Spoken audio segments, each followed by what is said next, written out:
多謝你，阿里亞娜，為我哋朗讀聖經。朝早好，我叫傑克。如果仲未見到你，好高興今日朝早能喺呢度見到大家，都好高興睇到年青人同孩子們都加入我哋。每次聽到細路仔喺禮拜儀式上嘅聲音，我嘅心都會感到溫暖。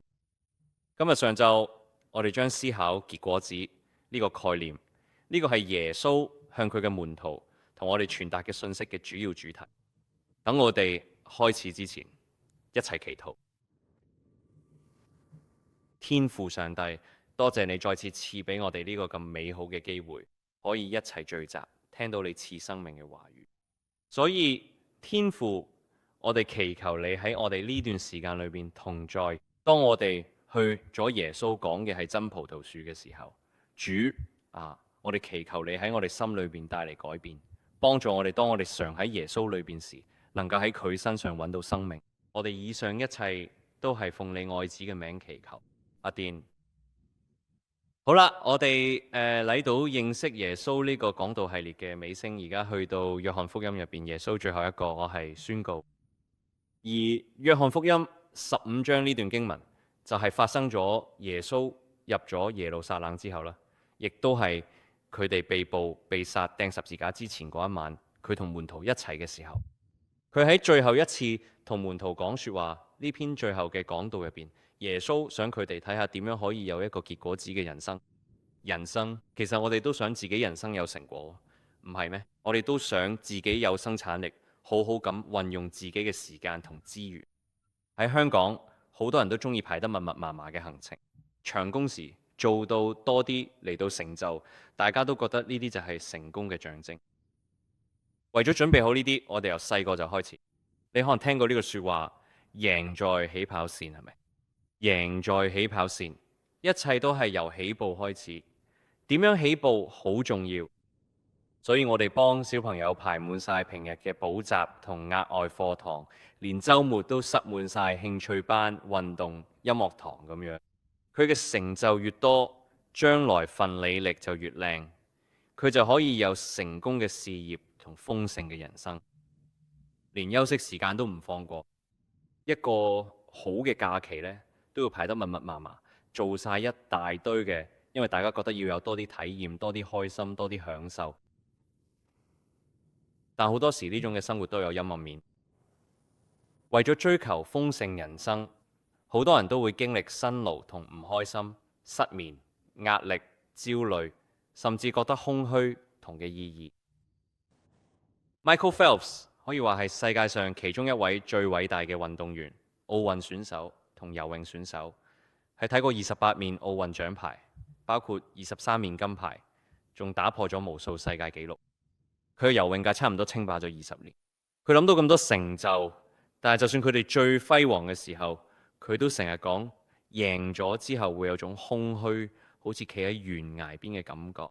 嚟到金牌，我真係覺得好迷失。好啦，我做到啦。但係之後呢，當我望住鏡入邊，我見到佢只係一個游泳選手，唔係一個人。佢成個人抑鬱到咗極點，甚至試過好多次想要自殺。其實呢個唔都係香港好多人嘅寫照咩？香港呢個城市喺生產力同競爭力方面排得好前，但係同時都係唔開心同壓力大嘅地方。但耶穌都想我哋結果子，不過佢所講會豐盛生命唔係以壓力同消盡作結，而係榮耀同喜樂。一齊睇下第8節同第11節。第8節，你咁多結果子，我父就因此得榮耀，你睇都係我嘅門徒。或者第11節，我將呢啲嘢同你哋講，就係要我嘅喜樂可以喺你哋入邊，並且你佢嘅喜樂可以滿足。而家耶穌喺度講嘅喜樂唔只係成日開心咁簡單，因為人生一定有困難，有時神會修剪我哋，令我哋可以結果更多，但最終呢啲都會帶嚟神嘅榮耀同埋真正持久嘅喜樂。今朝我哋會一齊睇下呢一段經文入邊提到咗2條問題。首先，結果子係咩意思？第二，我哋又點樣可以結果子呢？我希望講完之後呢，大家都可以清楚見到答案。結果子係咩意思？其實就係好似耶穌咁去愛人，令到人可以喺到啲面前。咁我哋又點樣可以結果子？就係要喺耶穌入邊常存，無論係話語、禱告定係愛心上面。咁我哋一齊睇下第一條問題：結果子係咩意思？結果子係咩意思？其實結果子係成段經文嘅主題之一。果子呢個字喺度出現咗7次，果子、果子、果子，到處都係果子。但到底而家係咩意思呢？有好多人寫過關於果子係咩，果子代表咩意思。有啲人話果子就係基督徒嘅品格，好似聖靈嘅果子咁，喜樂、平安、忍耐、仁慈、良善、信實，呢啲全部都係，仲有信服。其實喺呢段經文入邊，耶穌嚟俾我哋太多提示，但係成段經文嘅背景都俾咗我哋好多幫助。喺約翰福音入邊，淨係得另外2個地方講到果子，其中一個就喺約翰福音第4章36節，講撒瑪利亞婦人嘅故事。第36節，耶穌話：即使而家收割咗人都會睇到工資，收割一個莊稼。原文入邊呢度講嘅莊稼其實就係果子，收割呢啲為永生嘅果子，咁樣撒種同收割嘅人就可以一齊歡喜快樂。又或者喺約翰福音第12章第24節，我實實在在咁同你講，如果一粒麥子唔落嘅地度死，就只係一粒；但如果冇死咗，就會結出好多果子。呢度其實係講緊佢自己，所以我覺得根據耶穌嘅講法呢，呢2個例子入邊，果子就等於有人信咗耶穌，成為基督徒，得到永生。可能就係因為佢耶穌先會喺第16節同佢嘅門徒講，但係我哋嚟嚟並且派你哋去結果子，而且係會傳到永遠嘅果子。我覺得呢度係講緊佢哋將會參與嘅福音工作，帶領人得救。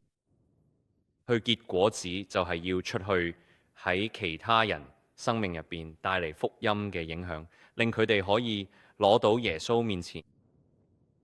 而家回想我成為基督徒嘅歷程，我能夠諗起有一個人對我嘅影響特別大，佢引領我認識咗耶穌。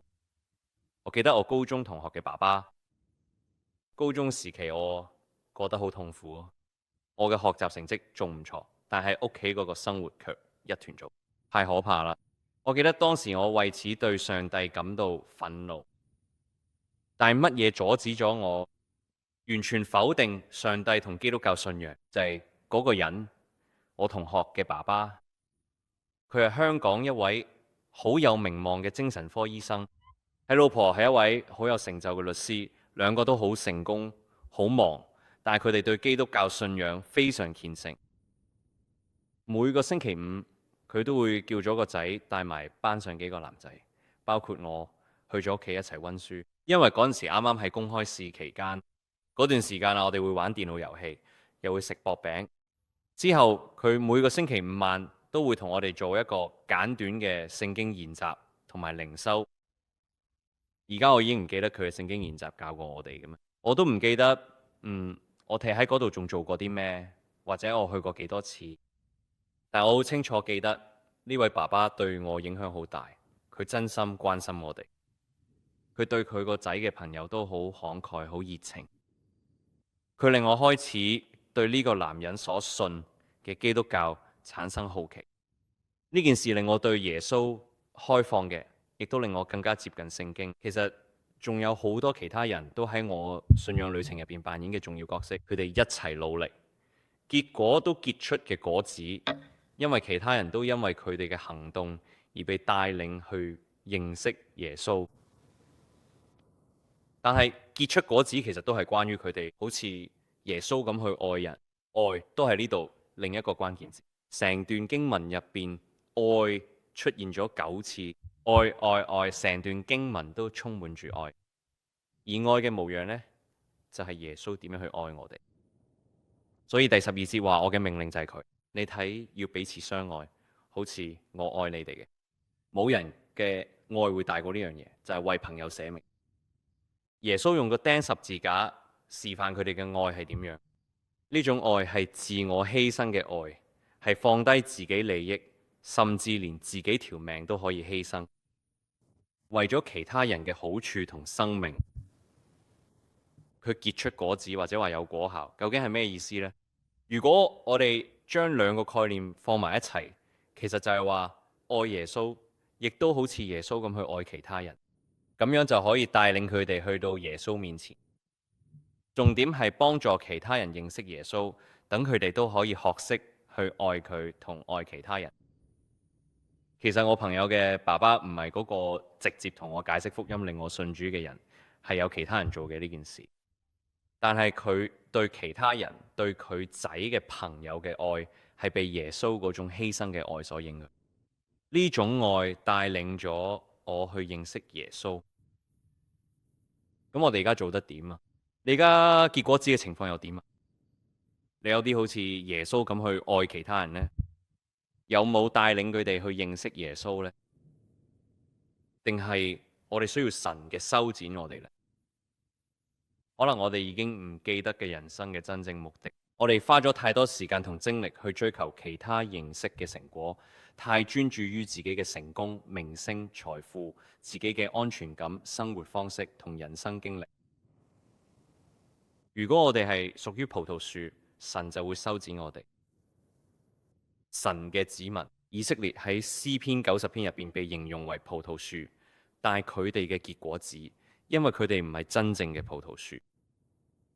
聖經話俾我哋知，耶穌先係真正嘅葡萄樹，所有佢喺入邊同佢連結嘅人都會結果子，而且會被修剪，令佢哋可以結更多果子。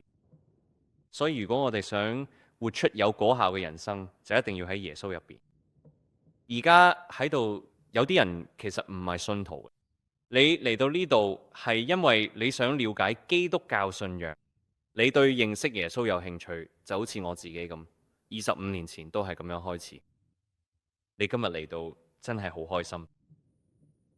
復活節之後會有基督教探索課程啦，咁可能你都會想考慮下，幫自己多啲了解、認識耶穌，並且喺入邊，我希望有一日你都可以成為耶穌嘅一部分。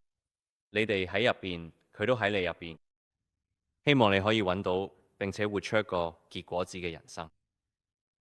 至於我哋其他人呢，就有個問題要睇下。咁我哋應該點樣去結出果子呢？方法係咩呢？途徑又係咩呢？唔知你有冇試過學一啲手藝興趣或者做運動？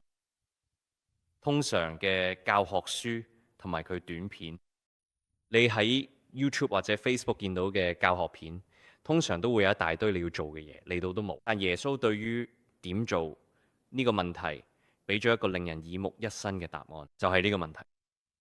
用舊式嘅講法，就係常在或者住喺入面呢度出現咗11次，要同耶穌保持聯繫，好似枝同葡萄樹咁樣。當耶穌就冇要離開門徒，佢要將全福音嘅使命、神拯救世人嘅大計交俾佢嘅手上。佢哋咁要做啲咩呢？其實唔係要開個 Excel 表，然後開始做晒嘅詳細計劃，攞晒嘅策略同方法，亦都唔係要出去召集人馬，靠自己做啲咩偉大嘅事。唔係，佢哋要做嘅就係要常常喺耶穌入邊，佢哋嘅話語度同佢保持聯繫，同埋要禱告。你睇下第7節，如果你報常常喺我入邊，而我哋話語都喺你哋入邊，你哋想求咩都可以，佢都會為你嘅成就。讀聖經好似我哋而家佢，或者你嘅青年團契、細路自己嘅團契、屋企自己時間讀神嘅話語，都可以令我哋常常喺耶穌入邊聯繫住佢。咁樣可以令我哋知道神嘅真理，就好似耶穌教我哋嘅神嘅話語指引我哋人生，幫我哋分辨應該點做，點樣去生活。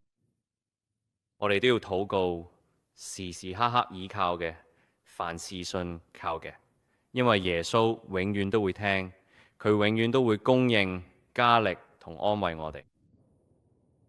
講到禱告，我每次都會諗起馬丁路德講過嘅一句說話。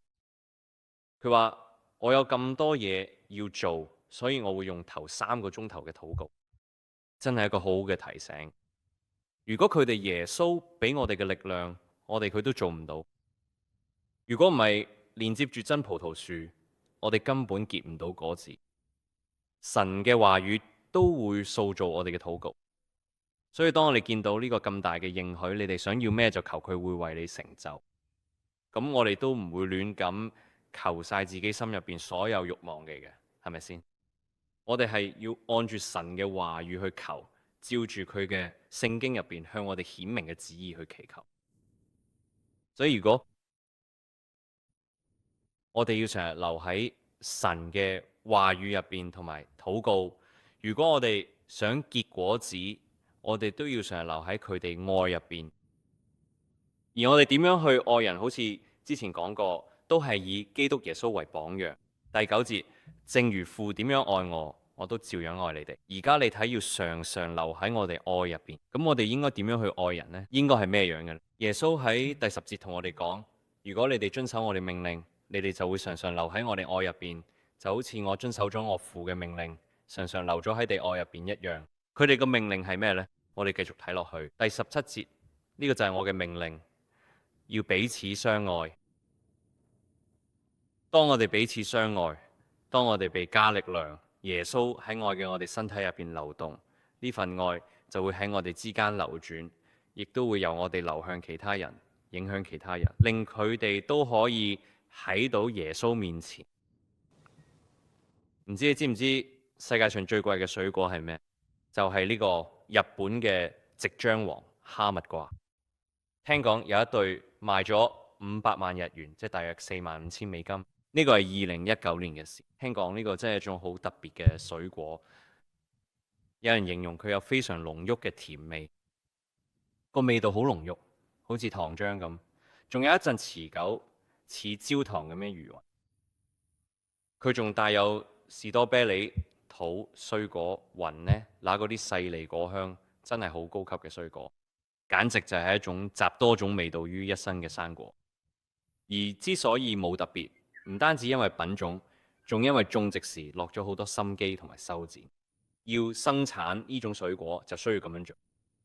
為咗種出呢啲蜜瓜，農夫會喺一個健康生長緊嘅果實，然後將其他枝全部剪走，咁樣就只剩翻一條藤連住個果實，成棵植物嘅養分都會集中去一個果實度。造就咗呢種又甜又獨特又貴嘅味道。如果你試過食呢種蜜瓜，不如同我確認下，或者順便寄一個俾我都得，或者寄俾 Leslie 都得。佢係個好中意水果嘅人。其實我哋基督徒都一樣。當我哋依靠住耶穌，將神嘅話語充滿我哋嘅思想，生活充滿禱告，耶穌嘅愛流遍我哋全身。我哋基督徒生命嘅甜美，我哋嘅愛同埋福音嘅香氣，都會影響到身邊嘅人，影響到我哋身邊嘅人。復活節就嚟到，呢個係一個好好嘅機會，等我哋可以完全沉浸喺耶穌嘅愛入邊。當我哋靜心落嚟，細味攞起十字架嗰種奇妙嘅恩典，佢甘願為我哋作出咁大嘅犧牲，甚至為咗洗淨我哋嘅罪孽而死。呢份付出真係令人感到無比驚人同震撼。所以記得佢參加我哋嘅復活節崇拜啦，一齊睇。等我哋一齊默想十字架。其實唔淨止復活節，我都希望我哋一齊喺教會嘅時間都可以帶到同樣嘅效果俾大家。當我哋一齊花時間思考神嘅話語、禱告，提醒自己基督入邊神對我哋嘅愛，都會幫助我哋結果子。咁你同耶穌嘅關係點啊？你而家結果子嘅情況又係點？因為結果子就係我哋同真葡萄樹有聯繫嘅證據。不過雖然有啲警告，呢度都有好多鼓勵。經文第2節都有警告話，有啲人其實唔係真葡萄樹嘅一部分，佢哋會被剪走。所以我哋要反思下，我哋係咪真係有聯繫？但我都想指出一樣嘢呢：如果你關心呢樣嘢，如果你為呢樣嘢擔心，你會諗，我真係好想屬於耶穌，我想結果子，我係咪真係有聯繫？如果你會為呢樣嘢擔心，可能呢個都係一個好嘅徵兆，證明你係葡萄樹嘅一部分。因為結果子係需要時間嘅。你冇關心同掛心，都顯示你已經行緊去結果子嘅路上。你知啦，彼得同咗門徒喺呢個時候其實一開始都唔係咁好結果子嘅門徒。佢嗰陣時，佢哋仲係摸索緊、搞清楚緊嘅嘢，佢哋有好多嘢都會擔心。事實上，佢哋好快就會離棄耶穌。但喺第3節，耶穌就講咗一句好勁嘅宣告：你睇啊，因為我同你咁講過嘅說話，你哋已經乾淨咗。佢哋都要花時間繼續成長成熟，最終先至可以為福音結果子。所以如果你喺基督入邊，如果我哋都喺基督入邊，我哋就會認真對待呢件事。我哋會花時間重新思考同反省我哋嘅計劃、我哋嘅人生、我哋嘅生活方式。有嘅，佢哋分散咗我哋注意力，令我哋冇辦法為耶穌結果子呢。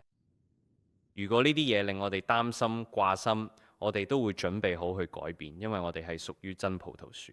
我哋都會主動去揾出有啲嘅阻塞，可能係我哋同耶穌之間嘅聯繫出現嘅問題，可能有啲罪阻住你同真葡萄樹嘅關係，可能我哋當中有人心入邊藏住憤怒、暴躁或者苦毒，或者有啲癮頭、偶像阻住佢條路。一旦我哋揾到呢啲問題，我哋就會準備好悔改，因為我哋係屬於真葡萄樹，亦都因為我哋想為耶穌活出結果子嘅人生。其實改變不嬲都唔容易，俾神去親手修剪，其實唔一定係一件舒服嘅事。但係要真心愛耶穌，同埋想結出豐盛嘅果子，就一定需要付出好多嘅耐性，同埋好長久嘅堅持。但係幾咁美好啊！耶穌喺呢段經文最後喺第16節俾咗我哋一個嘅美好咁寶貴嘅應許，我哋選咗你哋，並且派你哋去結果子，結出可以存留嘅果子。所以你諗奉我個名求佢嘅，天父都會賜俾你嘅。係啦，呢條路會好辛苦，要花時間先可以成長同成熟。但我哋可以向神祈禱，求主俾我哋一切所需，佢會聽，佢會供應，佢會加力，因為我哋係屬於耶穌，我哋係屬於真葡萄樹。我哋一齊祈禱。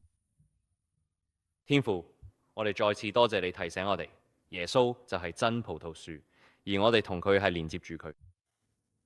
你呼召我哋為你結果子，我哋感恩，因為我哋唔係孤單一個去做，係有你俾我哋一切所需嘅幫助。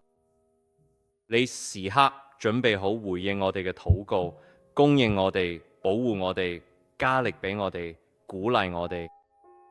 所以天父，我哋真係祈求你幫我哋專注喺真葡萄樹身上，幫助我哋常常留喺耶穌入邊，咁你嘅話語、讀聖經、禱告同愛心入邊，咁樣我哋就可以最終榮耀你，亦都令我哋嘅生命充滿喜樂。我哋以上一切都係奉你愛子嘅名祈求，阿甸。